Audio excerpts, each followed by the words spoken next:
أعوذ بالله من الشيطان الرجيم.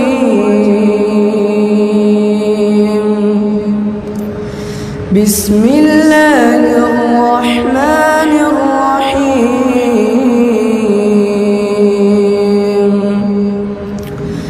وما خلقت الجن والإنس إلا ليعبدون.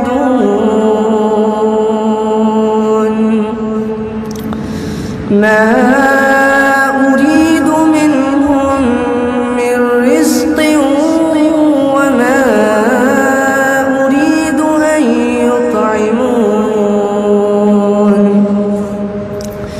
إن الله هو الرزاق ذو القوة المتين. فإن للذين ظلموا ذنوبا مثل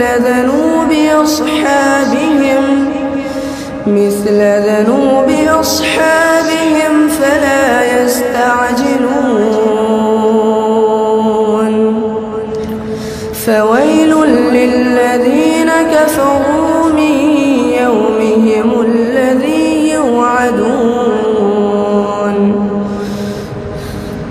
السلام عليكم ورحمة الله وبركاته.